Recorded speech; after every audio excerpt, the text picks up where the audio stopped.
Um conjunto de pesquisas internacionais, incluindo um recente e impactante estudo brasileiro publicado esse estudo aqui no nosso país, destaca o risco elevado de câncer entre cabeleireiros por conta da exposição a produtos químicos. Esse estudo é um dos primeiros a investigar a mortalidade por câncer específica entre cabeleireiros no Brasil, revelando taxas de mortalidade alarmantemente altas em comparação com outros trabalhadores, o que também enfatiza a urgência em políticas de segurança e saúde ocupacional consideradas mais rigorosas. Sobre esse assunto, nosso convidado aqui no estúdio da Rádio Bandeirantes Campinas é o Dr. André Sassi, médico oncologista, CEO do Grupo Sonhe, a quem agradecemos, doutor, por estar presente aqui conosco. É um prazer ouvi-lo aqui no Manhã Bandeirantes. Um bom dia para o senhor. Bom dia, Heitor. Um prazer estar aqui com você, especialmente falando sobre informações relevantes para a população e para essa categoria profissional tão exposta a riscos ocupacionais. E a gente já ouviu de outras profissões o risco, inclusive que esse risco faz com que algumas delas recebam até por insalubridade, sejam consideradas profissões de risco. Agora, confesso que cabeleireiro não imaginava. Foi uma surpresa também para a classe médica? Em termos, a gente sabe que exposições físicas como radiação ionizante pode aumentar o risco de câncer e exposições a agentes químicos também. Já mostravam antes, por exemplo, que cabeleireiros vivem menos que a população normal. A expectativa de vida, de forma também impressionante, é de até 10 anos a menos do que a expectativa de vida da população normal. E entre elas, um dos responsáveis pelas causas de morte são câncer. Câncer de bexiga, que acontece muito mais do que na população normal, câncer de pulmão e até leucemias, que são doenças neoplásicas do sangue muito associadas à exposição a agentes químicos. Então, a pesquisa dos motivos do porquê isso acontecia foram motivados e levaram a esses achados realmente impressionantes, mas de alguma forma esperados pela comunidade científica e oncológica. E quais são os produtos mais perigosos na exposição do dia a dia para esses profissionais? O mais conhecido e o mais perigoso é o formol, utilizado em escova progressiva, em alisamento, em processos de alisamento de cabelo, e por isso cabeleireiros no Brasil são mais afetados do que no mundo como um todo. O uso das escovas progressivas ou técnicas de alisamento de cabelo no Brasil são mais, entre aspas, desenvolvidos do que em outros países, ou são mais moda do que em outros lugares. Nos Estados Unidos também é bastante frequente, mas as regras para exposição a formal são mais rigorosas. E aqui a gente usa de maneira até indiscriminada o formal. E mesmo técnicas de alisamento que alegadamente não usam formol, de alguma forma tem uma certa composição mesmo que em quantidade menor presente. E o formol é altamente carcinogênico, está entre as estruturas químicas já declaradas e observadas pela OMS como altamente cancerígenas e altamente impregnantes no próprio corpo da pessoa. Bom, se há o risco para o cabeleireiro, há o risco também para quem está passando pelo procedimento estético, né, doutor? Exatamente. Só que a pessoa que faz o procedimento estético, ela vai lá uma vez por mês, 2 vezes por mês no máximo, ou uma vez a cada 2 meses. O cabeleireiro ele está exposto todo dia. Ele faz vários procedimentos ao dia. E mesmo com alguma proteção, como luvas e tudo, ele aspira aquele vapor, ele aspira o que foi evaporado dos produtos químicos. Mas a gente sabe que muitas vezes o profissional não se protege adequadamente também.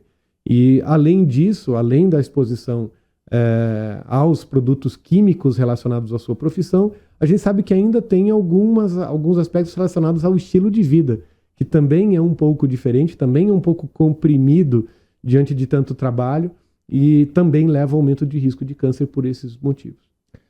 São várias as doenças, né, que associadas ao hábito de vida podem desenvolver algo ainda mais grave. Então, por exemplo, um profissional cabeleireiro que não tem uma rotina com horários bem estabelecidos, que às vezes faça aquele horário de almoço de maneira corrida, improvisada, Isso tudo também pode estar associado ao aumento da doença? Sim. Na população em geral, o tabagismo, alimentação inadequada com fast food, com processados, pobre em verduras e legumes e rica em proteínas animais e gordura animal, então hambúrguer, bacon, todos os processados embutidos são ricos nisso. Além do sedentarismo também, então o pouco tempo para fazer atividade física, isso na população geral já aumenta o risco de câncer para todos. Quando a gente combina hábitos de vida assim, de pessoas que trabalham no final de semana, a folga é na segunda-feira, o cigarro é a forma de escape daquele momento de trabalho estressante e contínuo que se tem, junto com exposição a produtos químicos, que não só o formol, mas muitos outros produtos químicos são associados ao câncer também, isso acaba virando uma bomba dentro de si mesmo. E isso acaba impactando muito e, como eu falei, diminuindo a expectativa de vida dessas pessoas. Nós estamos conversando no Manhã Bandeirantes com o Dr. André Sassi, médico oncologista, CEO do Grupo Sonhe, a respeito dessas pesquisas, estudos que apontam que cabeleireiros estão entre as profissões com risco de câncer em função da exposição de produtos químicos. Agora, doutor André, o senhor falou a respeito dos riscos e é preciso falar também a respeito da prevenção.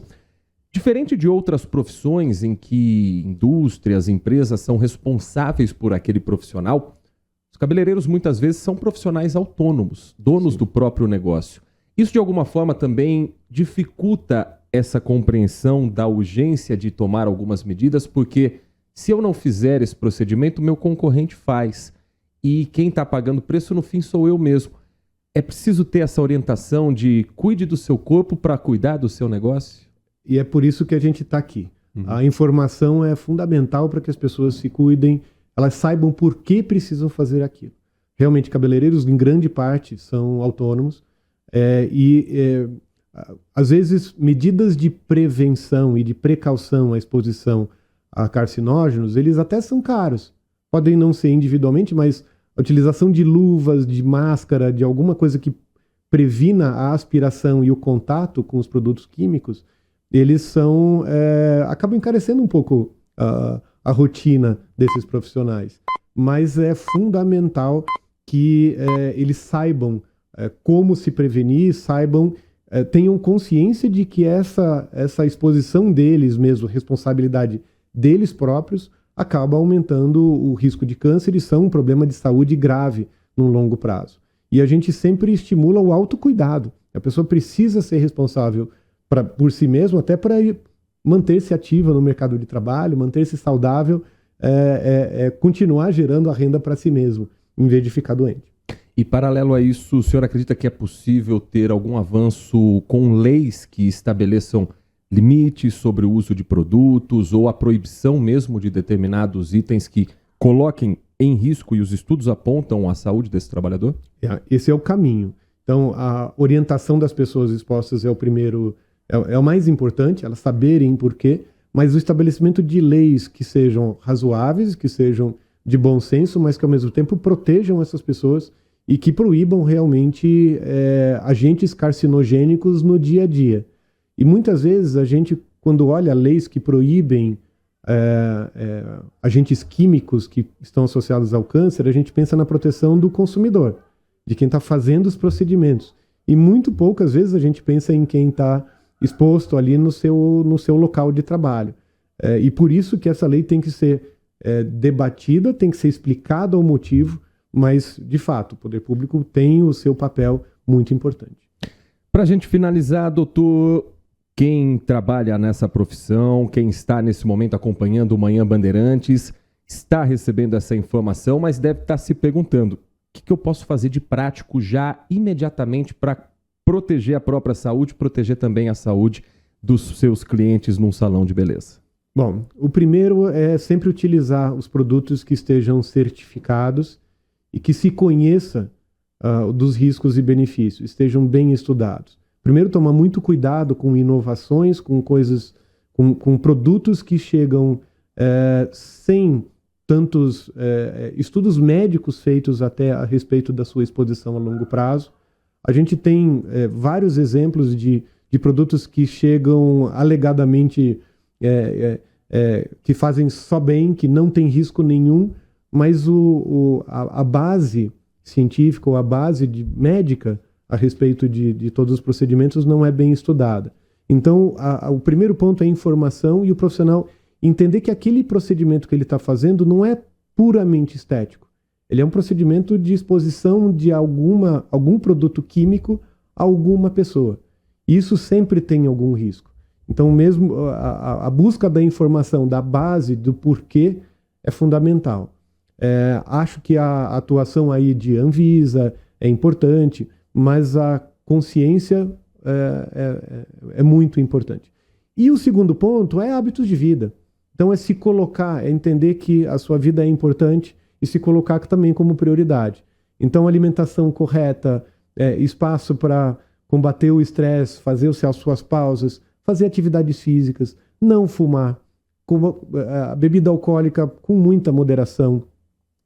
E talvez o fundamental é arranjar um tempo para deixar de ser sedentário e fazer atividades físicas regulares. 30 minutos por dia é suficiente para diminuir muito o risco de câncer também, mesmo nessa população já exposta a riscos. Mas para a população que mesmo não se expõe a risco nenhum, que é sedentária, o risco de câncer é muito grande. E esse é uma das atividades que a gente pode modificar na vida de todos, mais importante nos dias de hoje. Nós conversamos com o Dr. André Sassi, médico oncologista, CEO do Grupo Sonhe, a quem agradecemos pelas informações. Aprendemos mais com o senhor hoje, doutor, e pode ter certeza que muita gente que está nos acompanhando também recebeu essa informação e vai ficar mais ligado, mais atento, mais atenta aos hábitos de vida. Muito obrigado mais uma vez. Eu que agradeço, foi um prazer estar aqui com você, Heitor.